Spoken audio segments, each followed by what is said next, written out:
all of you who are with us this afternoon, welcome. As you just saw, the presentation is being recorded for our colleagues who aren't able to meet us, to join with us this afternoon. I'm Terry Wiesel, and I serve as Vice President for Workforce Development and Community Education. And I'm delighted today to be joined by our presenters for this webinar, which is being hosted and supported by the Jacqueline and Stuart Endowed Chair in Workforce Development. Our chairholders are Dr. Latasha Hamlet-Carver and Assistant Dean Charles McGinnis, both in the Division of Workforce Development. I feel personally indebted, and I know that all of us at the college are indebted to the Stewarts for their generosity and the recognition of the role that Westchester Community College plays in workforce development in the county and in the surrounding area. The college, as all of us know, is the largest provider of post-secondary education and training in the county. And all of us here at the college are keenly focused on creating academic and career pathways that support our county residents and support the employment needs of our regional employers. What we're really looking to do here at Westchester Community College is provide the broadest, the widest opportunities and the most equitable opportunities for all members of our county population. We know that one size does not fit all, and we know that individuals, especially adults, enter and continue their post-secondary training and education in a number of different ways. Those of you who work with me know that I often talk about the ABCs of workforce development, and that is our goal of entry or getting people a job, supporting people as they get a better job, that's the B, and supporting individuals as they get on a career trajectory, the ABCs, a job, a better job, a career. And so within the Division of Workforce Development, we offer short-term non-credit programs that we want to deliver as an access point, but not as a dead end. And so that's why we're so happy today to be able to share the findings of the research that was done by our colleagues at ETS. And so without any further ado, I'm going to ask Charles McGinnis, one of our co-chairholders, to introduce Dr. Sara Haviland and Dr. Steve Robbins. Charles?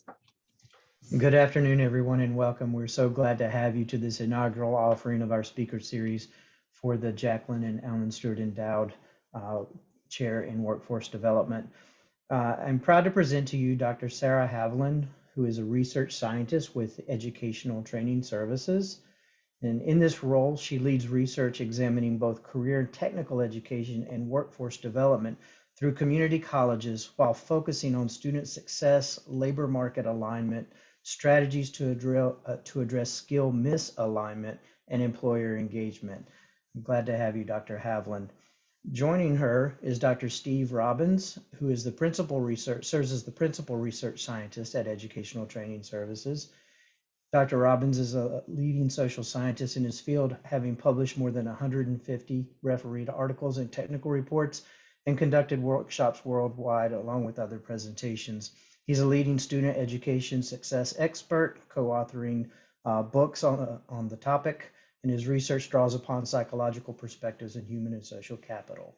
So Dr. Haviland, Dr. Robbins, we are certainly honored to have you here conferring with us today. And I'll turn it over to you, Dr. Haviland. Thank you. Thank you. Thank you, Charles. And thank you to Terry and Latasha. And I see also that Dr. Morris is on the screen here. We appreciate the opportunity to speak with you all about some research that we were fortunate to conduct at Westchester Community College in the last year. And obviously we're in a very interesting time as everyone persists through what we hope is the tail end of the pandemic. We've learned a few times, I think, that we can't count it out too soon, but we know that this is a particularly challenging time in the community college sector, as community colleges have really experienced kind of historically challenging times, even beyond what we might anticipate given the pandemic. And right at the beginning of the pandemic, we approached Dr. Morris and said, hey, can we do a research study? And she was very helpful in connecting us with the folks here, and we've really enjoyed our time collaborating with Westchester. Today we're going to speak with you about a project that we have conducted that worked with colleges throughout the NYC region. And we were interested in particular in non-credit community college education. So non-credit education is really a sizable portion of most community colleges' portfolio. And it's a very important component where a lot of that vocational training, the direct kind of access to careers happens. But, you know, obviously with it being non-credit, there are things that make it great. It's in terms of it's able to respond more quickly to employer and labor market needs. But also it's less regulated, obviously. And so some of the quality controls that we might see, you know, due to the accreditation process are not as clear or as obvious. And we tend to refer to it as something of a Wild West, because you'll see throughout the region and throughout really the country, there's some variation in terms of the quality of the offerings that are being put out there. So what we wanted to do was we wanted to take this important population of courses in education and really work to understand what quality might look like for non-credit programs and how we might be able to kind of create benchmarks that help school programs to align to the labor market needs and to ensure that the students are being prepared for a better career and pathway. So just as Terry said, you know, her ABCs really align tightly to what we do as well. We also look at how these things launch students into an overall pathway with an improving career trajectory, which Steve will discuss in a moment. So our goal was to create a taxonomy of quality indicators to guide schools really to help understand how to design and refine programs in this space that serve a very important set of learners, often learners who are more at risk, coming from different groups and different backgrounds, and really can play an important role in improving equity, we believe, by bringing more people to the table and getting more people started with community college education and putting them on those pathways. And so we will also discuss here sort of the role of these quality indicators in bridging gaps between how programs are designed and what employers need. So to get us started, we'll go over our framework for career and technical education. And we take a very broad view of career and technical education. So a lot of times people affiliate CTE with K-12, but really as kind of the jobs that CTE traditionally prepares for have become more sophisticated over the years with increasing technology and with the kind of increasing job complexity. We really see a lot of CTE education happening in the higher ed space and in these sort of programs that can provide specialized knowledge for these learners. We'll look at credential design and competencies and discuss how the quality taxonomy applies at Westchester. And finally, we're going to discuss market processes, so some of our findings from talking with area employers, and offer some recommendations for improving alignment. So to get us started, my colleague Steve will share with you the ETS Career and Technical Education Framework, which we think of as getting in, getting through, getting out, and getting on. Thank you, Sarah. So I just want to also acknowledge the wonderful gift of Jackie and Alan Stuart. It speaks highly of the Stuart family and of Westchester to understand the importance of the endowed chair, and you couldn't have picked two greater faculty than Latasha and Charles to populate that chair. You also, from our perspective, have wonderful leadership in both your provost and vice president, Vanessa came out of Columbia Center for Community College Research, which is an outstanding incubator and think tank. Teresa is going to be president of the National Council of Workforce Education this coming year. I mean, it's been an honor and privilege to work with you at Westchester. The other thing I wanted to say is ETS is a not-for-profit. The work that Sara and I are doing is funded through our mission, through the resources that bring to bear. We are the world's largest assessment house. We administer score report 50 million tests a year. And the reason we're here is because part of our mission is to look at access and equity from a strategic and research-based perspectives. And so this graphic that you see on the screen is a perfect complement to Terry's ABC. Our view is that there are multiple pathways for students. They come in, some come in from a traditional transition from K-12 into Westchester. Some come in as adult learners. Some are actually brought in as part of a specific training program by an employer. The goal is to help students succeed as they get through to meet their career and educational goals, to finish out as a way of accelerating their career advancement and pathway, and to also think about getting on as we think of learners of having a trajectory where they're looking for areas of progression and improvement. So it's a dynamic view of what you do at Westchester. It's a complicated view. Your mandate is really a little overwhelming from a research perspective, because there are different outcomes depending on the learner's goals and the circumstance, and there are different dynamics at play between your credit and non-credit alignment, as well as how do employers align, and are they giving signal behavior back to you of what they expect of your graduates. So I just wanted to take a second to create this broad perspective, and Sara's going to do the deep dive now. Thanks, Steve. Yes, so what we wanted to share with you today comes from our work throughout the region, and obviously Westchester was one of the schools that we worked with in this reporting process. So today we're really focusing on the getting through, getting out, and getting on portion of the model. And in other work that we have, we explore other components, other buckets in the model, but today we wanted to really zoom in here. So in terms of the getting through, we looked at a document review of community college courses in a sample of New York regional schools. So we took a representative sample of 11 schools to cover a variety of institution sizes, kind of populations, city, rural, urban, town, etc. And we did a deep dive in the community college catalogs for those 11 schools. And then furthermore, we conducted key informant interviews and in-depth case study at one large urban school and one large suburban school. You can guess probably which one might be familiar there. So that really enabled us then to see a little bit more about the processes that went behind the offerings and the thought, kind of the strategy and the thought processes that were important to building that catalog.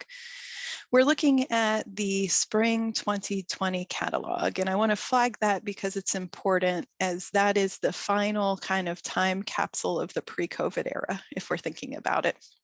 And we really wrestled with this throughout the process because, you know, obviously things have changed since COVID, but for a long time, things were really in flux. So we consider this to be kind of the final artifact of what a more normal operations might look like. And we obviously catalogs being designed in that catalog would have been designed in the fall of 2019 when none of us had even heard of COVID, which boy, do we miss that. So, so what we have here is this kind of moment in time that shows really what a full program at Westchester would look like. In terms of getting out and getting on, we're also going to discuss an employer study we did with healthcare and IT hiring managers and HR professionals, representing two major national employers and a labor market intermediary for the area. We focused on healthcare and IT because those are really some critical drivers of jobs in the area. And so those are kind of holding a large market share. They're also two great career pathways that are buildable through the community college system, where there are what we consider to be on-ramp programs, such as certificate-based programs or licensure programs that could be acquired through the non-credit side, and then even continued on the credit side of the house. So we'll begin by just discussing with you what credential design and competencies looked like for the Westchester School. And so generally speaking, we saw a very student-friendly design. You had a lot of flexible hours in your course offerings and delivery mechanisms even prior to the pandemic. So a sizable set of offerings that were offered online or later in the day or on weekends in a range of price points, with options for credentials and single and multi-course programs. We saw few prerequisites beyond basic skills or high school diplomas, and many of the courses in the catalog had no prerequisites at all, which removes barriers to entry and really encourages setting a bigger table in terms of the volume of students who are able to kind of jump right into these programs. One takeaway we had, though, that there was a need to advertise pathways to credit, and I'll get into that in a moment. So just looking kind of briefly at the profile of non-credit course offerings in the school. And all of these tables are also provided in a research report that we have coming out in the next couple of weeks. We tried really hard to get them to speed it along, but unfortunately, the best I can do is an executive summary, which we'll leave in the comments today. And we also have shared with more specific findings with Terry and Vanessa and Charles and Latasha earlier, so they have seen kind of the full run of it. But Westchester, at the point that we looked at them, had 459 non-credit courses offered, which is actually a sizable chunk of the whole sample in the NYC region. So the mean cost per course was a little bit lower than the region, which is very nice in terms of affordability for clients. Obviously, there's a price range. So, and for a program for a non-credit course to be considered, it had to be in the non-credit catalog. This did not necessarily include the contract training that is often a sizable portion of the non-credit offerings. The reason for that is we were specifically interested in programs that anyone in the region could access. So this is kind of zoomed in on what the catalog is offering specifically. You'll see the range of $20 per course up to $2,200 per course, but there's also a range in terms of the complexity of the courses, from kind of simple OSHA certifications that might be down in that kind of lower range up to full healthcare programs that are still offered as one course. The profile of course timing is pretty much on par with what we see in the region. You have a significant chunk that are offered during business hours, but more that are offered during evenings and weekends, which is really in line with the needs of this learner population. We also saw that while you had a pretty good proportion that were single course credentials, you had 8 programs in there that were multiple course credentials. So we consider a non-credit program to be any course or sequence of courses that leads to a credential outcome. And so this is something such as a department certificate. It could be an industry certificate. It could be a pre-licensure exam, but basically anything that leads to some sort of outcome that the student can point to on the labor market. I have a certificate in this. I have much as you would say, you have a degree, you have a NIM certificate, or a license as an LPN, etc. And again, here, this shows the basic, the programs with prerequisites. We consider prerequisite anything that kind of qualified you to get into that course. And for, some of them, it's specified specific basic skills that are being sought, or a high school diploma or certificate or equivalent. And for some, you do have about 1/5 of them that are actually requiring some sort of course or degree or license. And so those tend to be that kind of higher order non-credit programming, where maybe it's a next level of a teaching certificate, et cetera, where you have to already be in that field before you can take it, which is nice because it does develop those pathways, right? That move to the better job and that full career. So next, we're looking at industry alignment. So according to a recent Fordham report, 4 industries represent half of NYC area employment. And that would include business management and administration, which is about 20%, marketing, which is about 11%, health science is about 10%, and hospitality and tourism is about 10%. So these are important industries in terms of employment, but they're often underrepresented in CTE course taking patterns. So in this table, we looked at those top 4 program industries and outlined the breakdown of Westchester's non-credit program catalog, as well as that of the overall sample of schools. So comparing Westchester to these kind of Fordham findings in terms of hot industries in the area, we observed a few things. So like many area schools, business management and administration was less represented in the Westchester non-credit offerings than its proportion of area employment might recommend. So it's roughly 5% of the Westchester offerings, which is low compared to all schools. Westchester's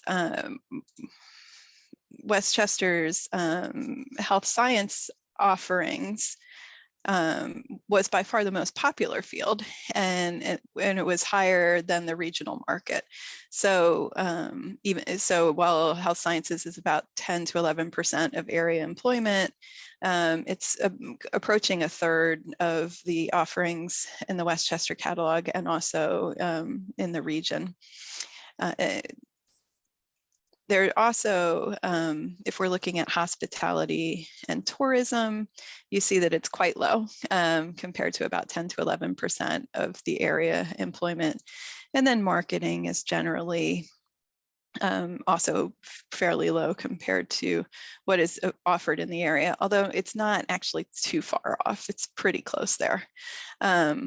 One word of caution when we're interpreting these, I'm not saying go out and offer a ton of hospitality courses. I want to highlight for an important category in here, which is that second column, the average wages in NYC, where we can see that, for health sciences to be kind of where Westchester has placed the greatest bets makes perfect sense, given that it's also the highest average wages in the area.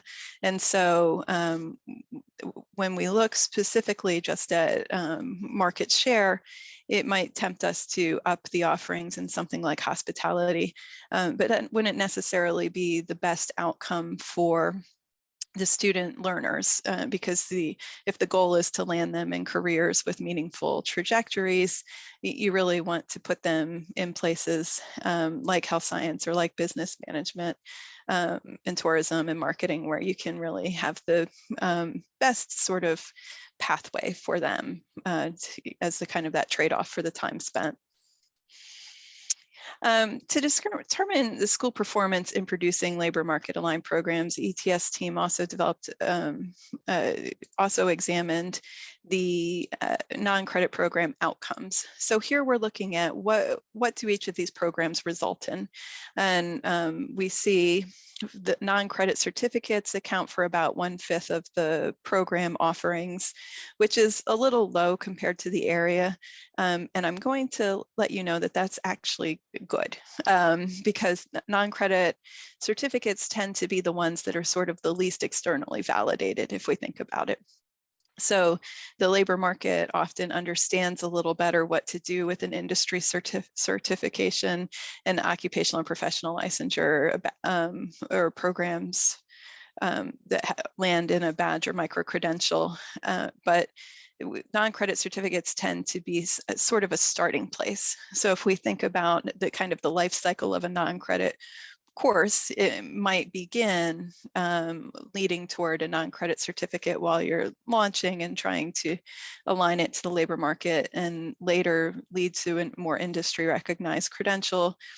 So it wouldn't necessarily need to be zero, that there are no non-credit certificates, but ideally leading to these credentials that are recognized by the job market and are kind of third-party validation are what we consider ideal. We also see that about 1/3 of the programs at Westchester prepare for some form of capstone testing. So something like a licensure exam or a certification exam. And again, this is a third-party validation that of the skills developed in the program, and something that employers can understand and interpret a little more easily. Another indicator of the health of market alignment is the volume of programs that incorporate structured opportunities for students to engage with area employers, such as externships, internships, et cetera, and learn skills that directly transfer to employment, such as labs. So the benefit of structured opportunities is they're generally distributed to all students. While a career center or voluntary internship is helpful to students with better resources, a structured opportunity embedded in a program's requirements is typically better supported by programs and has a higher emphasis on placement for all students and support for that experience. So here we show the distribution of programs by employer connections. The majority of programs at Westchester do not offer any form of structured employer connections at this time, about 71%, which we'll note is actually low compared to the area average of 80%. However, this is a potential area for improvement in the future, which could involve the program serve more intentionally as a labor market intermediary for students and employers. This would be a significant investment of resources toward career counseling and placement, but may improve equity in career outcomes and improve job placements and employer engagement with these programs in the future. So putting it all together, we have this quality taxonomy for Westchester. And what happened is we looked at the 3 dimensions of quality that we were interested in, which is the program outcomes. So a low portion of departmental certificates is the program outcomes. We looked at the programs offering capstone testing. So that kind of external signal to employers that of what the skill set was of the students who completed the program. And then we the proportion of programs with formal employer contacts. What happened was we took all of the schools in the region and we basically assigned everyone to a top, middle, and bottom third of the of each quality indicator, and then basically did a green light, yellow light, red light system. And so you'll see for Westchester, we have greens across the board. And Westchester is one of the few schools that was able to accomplish kind of this uniformity in its quality. And so it's important to note that these areas still show opportunities for improvement, but when we're looking comparatively across the region, Westchester is offering one of the top values and kind of top aligned catalog of programs in the region. And so while we've identified areas that may merit consideration for future improvements, overall Westchester is really operating at the top of the pack. So for the next section, I'm going to turn it over to Steve, who will discuss with you some of our findings from our employer interviews, which are what we're kind of categorizing under market processes here. Steve? Thank you, Sarah. I did want to just pick up a note from Robert Applebaum, who's a geoscience professor, and asked about emergent sectors. His particular area is green jobs, and he's got to run to proctor an exam. We can loop back to this issue of where should Westchester place its bets tied to verticals or sectors, both now and in the future.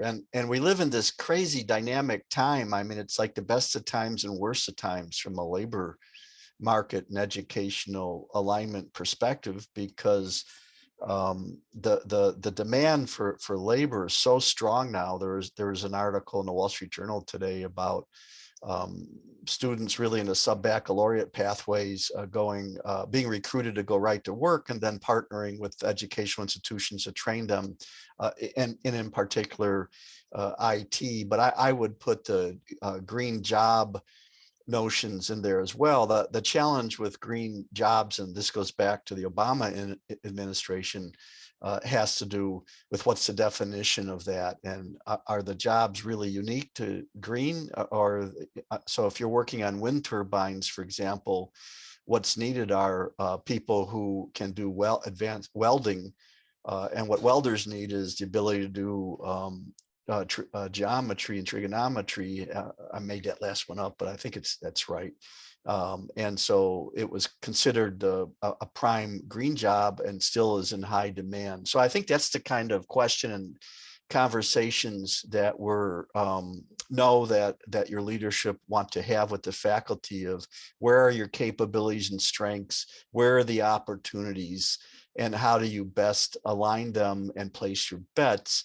The quality indicators that Sara just talked about do in many ways touch a couple perspectives. One is curricular coherence and alignment of your programs, but the other one is, are you training your students to be ready to roll in terms of hire and success on the workplace? And sometimes employers really know what it is they need and want. So if you look at a highly regulated industry like healthcare, it's a little bit more straightforward as opposed to other industries or verticals. If you look at IT, it's pretty skill-based. But a lot of these sectors are more ambiguous. And so there's a push-pull here of employers are counting on you, Westchester, to give them the talent they need. You're counting on employers to tell you what it is that they expect of them. And sometimes it's easier known and transparent than others.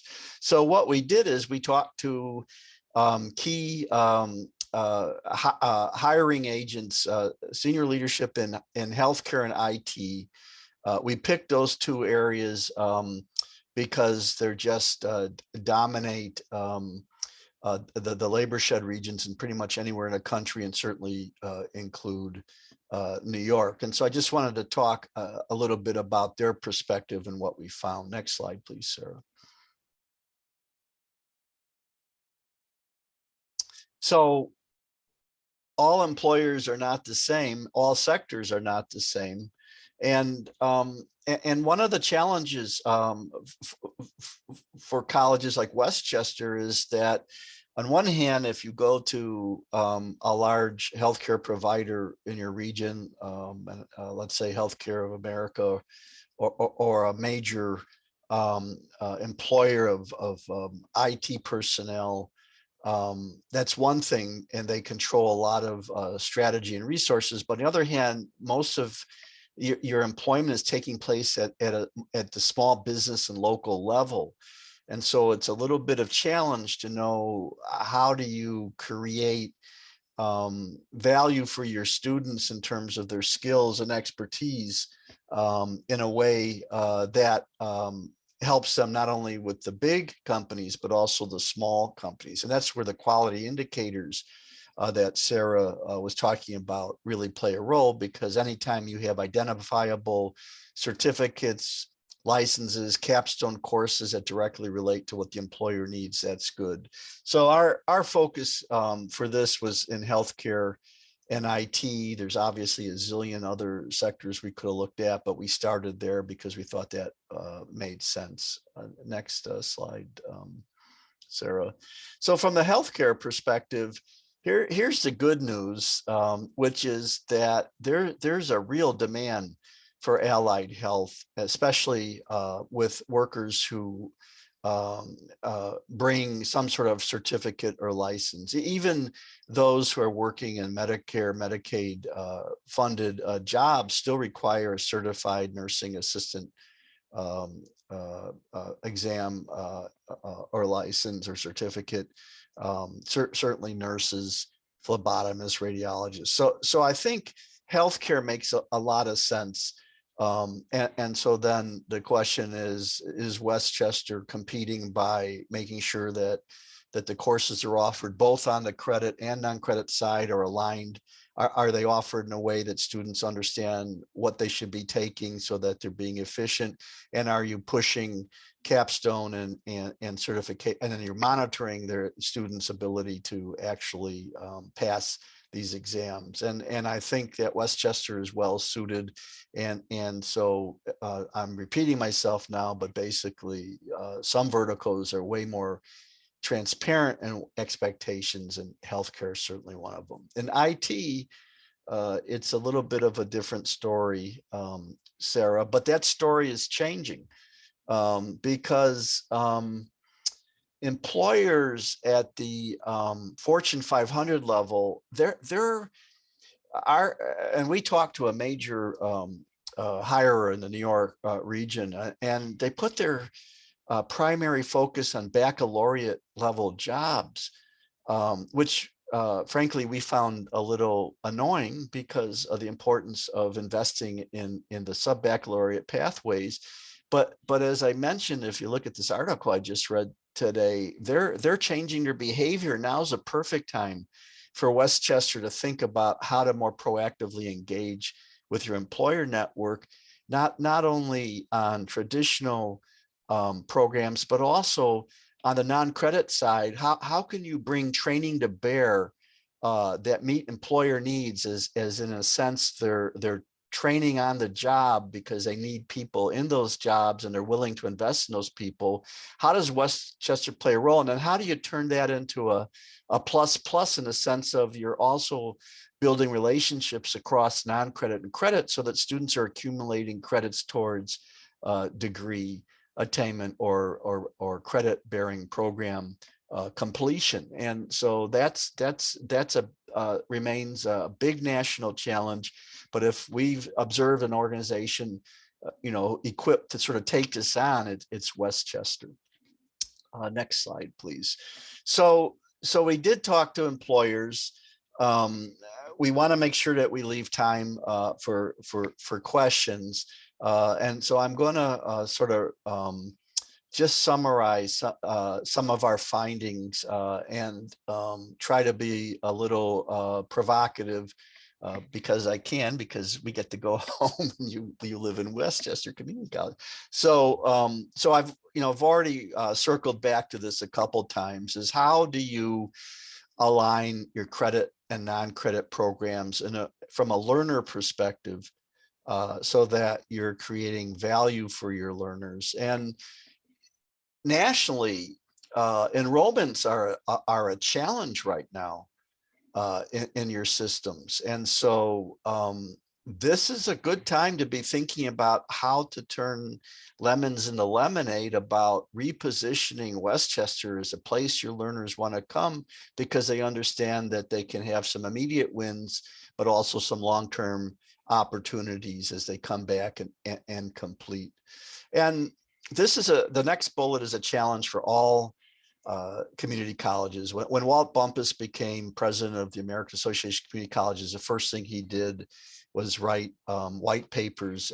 I was vice president of research at that time, and we wrote the white paper for AACC on the community college as the engine of workforce in the labor shed.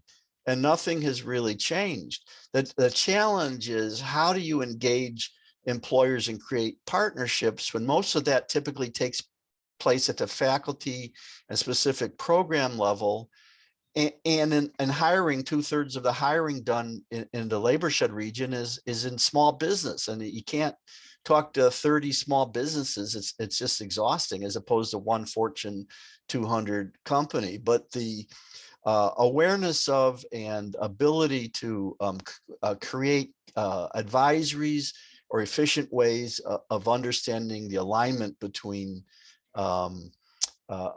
your educational offerings and programs and employer expectations is really important, and we certainly encourage you to do it. And if you look, when you look at our report, we've benchmarked Westchester against your competition in the region, which are the other 10 colleges, and there are areas where you're doing well, there are areas you can improve, and areas that you need to look for opportunities, which is the next finding, or what are the ways you can partner with new sectors.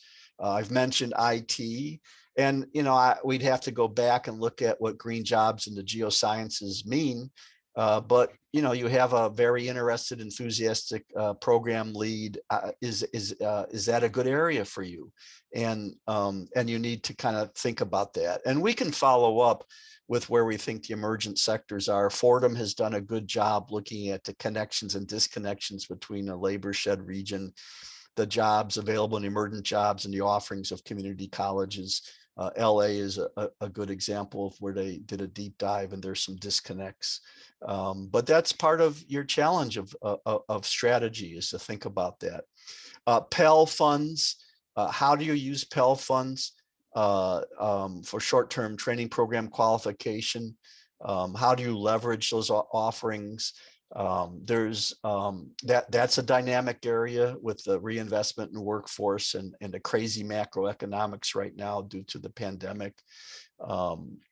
Transparency of program offerings.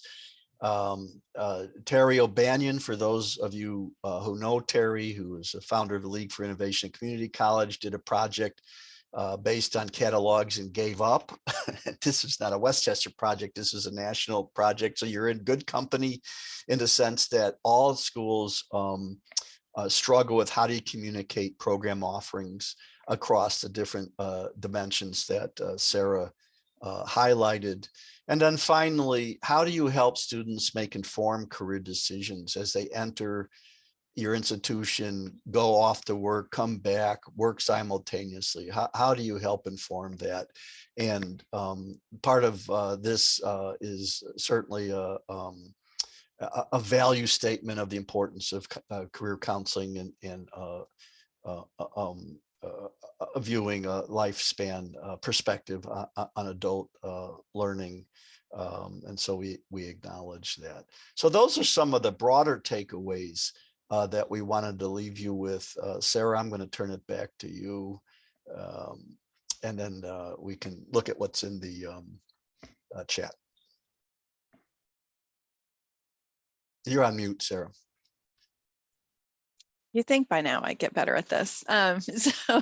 So that was our kind of overview of the regionals and even the national debate in terms of what needs to happen in community college education. And zooming in on Westchester specifically, we noted 3 things that we kind of flagged as areas to focus on as you build your quality and move forward.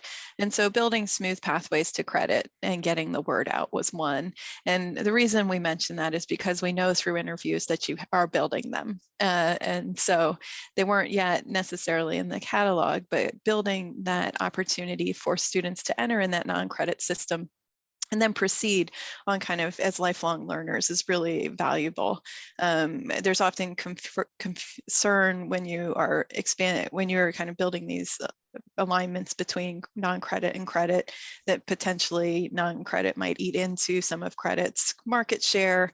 But really what we see it as is non-credit is an opportunity to, again, build that bigger table to bring in learners who would not necessarily have seen themselves as college students, and kind of get that quick win in a non-credit program where they get some sort of outcome, some sort of credential or certificate, and then are able to often earn and learn. They're able to start working and making an income with that outcome while they're able to continue into a credit bearing program, and even potentially ultimately transfer into a four-year school. So anything we can do to broaden the on-ramps to higher education, we consider to be a win. And again, examining student data in the labor market context, and extending formal employer contacts in non-credit programs are kind of, they're difficult things to do. They're big lifts. It's challenging sometimes to connect with employers. We're familiar with this struggle. That's universal in this sense, but building those connections can often help you understand, for example, if there's going to be a job at the end of that pathway for students in a green jobs program. Helping you understand, it gives you that recon about what is available to the students and what the employers need to see from you so that you might become sort of a pipeline of choice for them.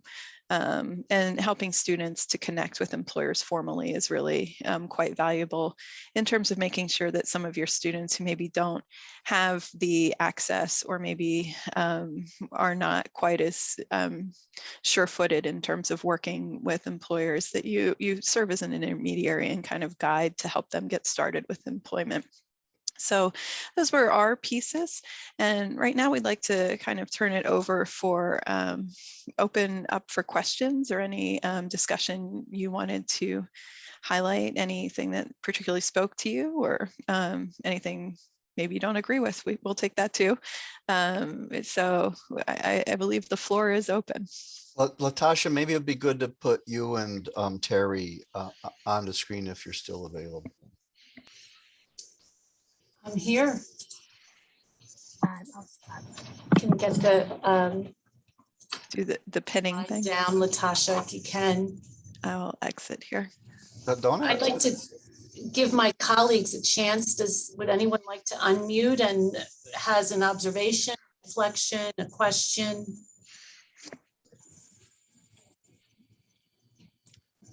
While you're thinking about that, I'm trying to see all of you at the same time. Maybe you just want to raise your hand and spotlight you. But Steve and Sara, I was also thinking about the other players in this non-credit training arena.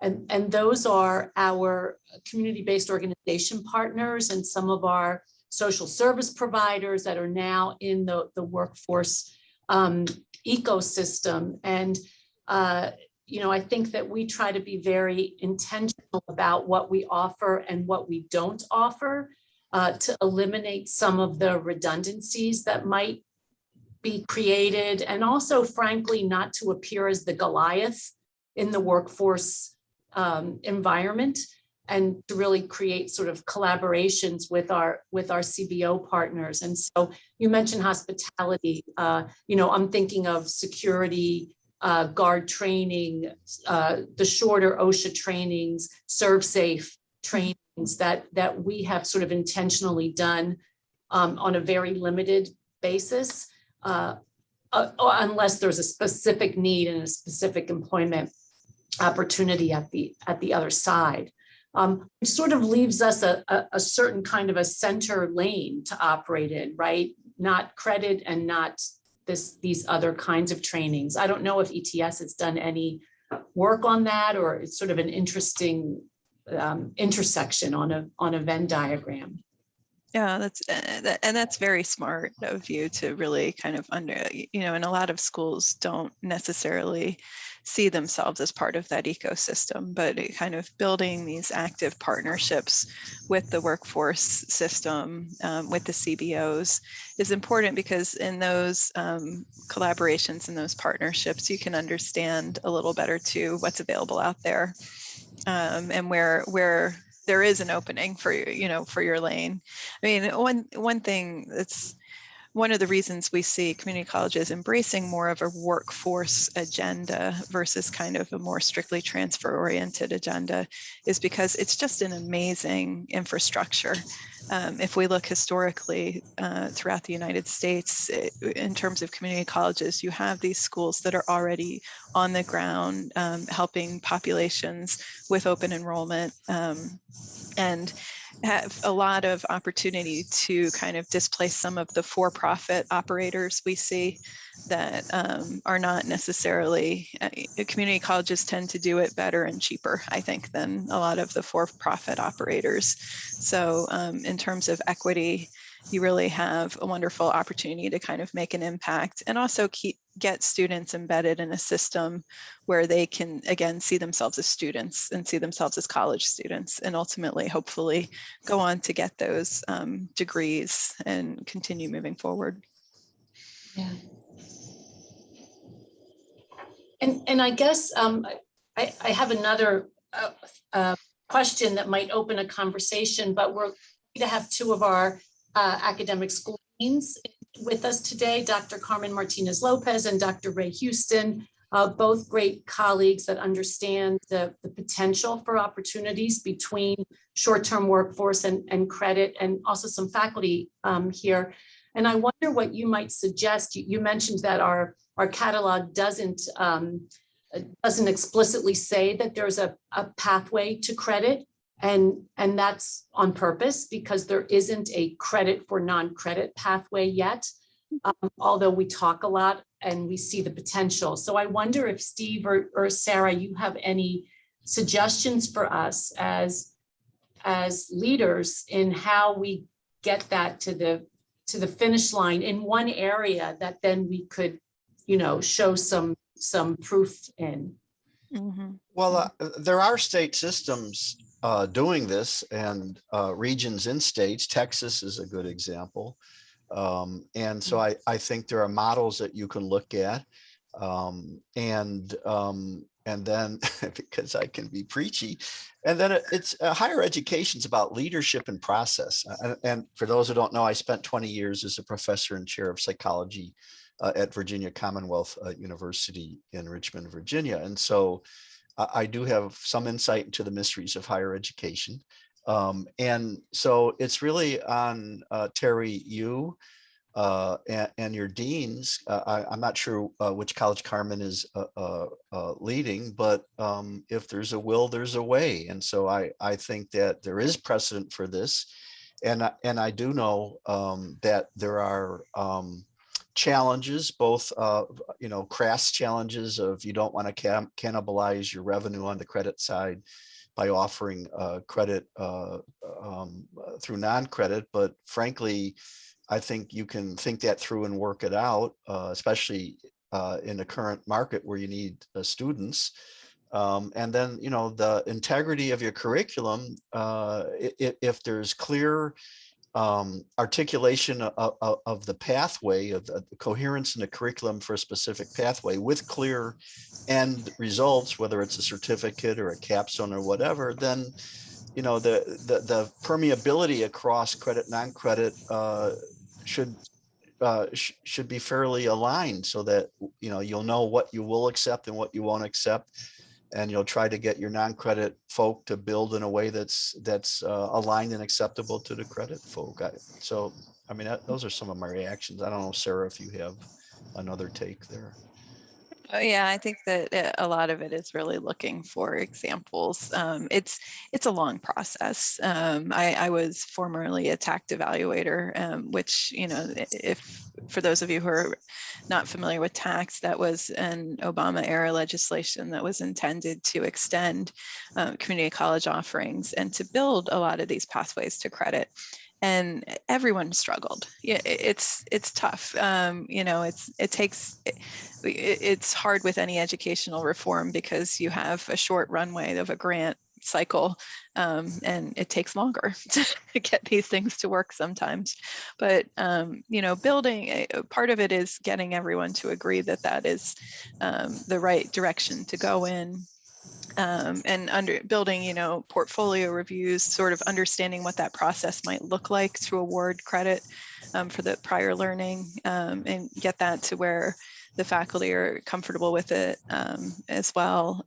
It's a long road sometimes, but it's definitely a worthwhile one. And building pathways that are as embedded as possible is a helpful way to achieve that. So you can achieve certificates along the way that kind of mitigate credit loss as you're building toward things. Credit loss is something we see a lot as you're kind of transferring program to program. So I don't know that that's a great answer, is that it's hard, but hard but worthwhile is what I would say. Because again, you're oftentimes in the non-credit sector, you're looking at learners who were not going to be in those credit programs anyway. So you're bringing new folks in, and that is really strongly in line with the mission of community colleges as an institution. So Terry put a note in, from the SUNY perspective, it sounds like you do have peer institutions who are figuring this out. And so you don't have to go all the way to Texas, which is, you can just sort of look around you. And so that's great. And that's good to know. And I think the other piece I would flag is stackable credentials is definitely kind of been a movement that people have been working toward, trying to help students to build these kind of smooth pathways toward bigger degrees. And I think that at this moment, when we see such a tight labor market, it's a particularly good opportunity, because with students in this population, sometimes you're competing against those job openings. And sort of what time they have available to work on programs. So anything to kind of make sort of these more easily achieved chunks that lead up to something productively, keep people moving down that pathway is ideal. And it takes strong advising, because we can design a lot of beautiful programs and structures throughout college systems, but really if the students don't understand how to take them and really maximize their time, it's kind of the escalator to nowhere. So we want to see really strong kind of advising guidance to accompany those reforms.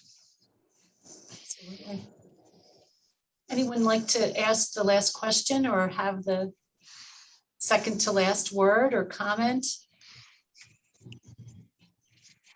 Carmen Dean Lopez. Thank you. I have a question related to the salaries that you shared with us. Are those salaries for employees without higher education credentials?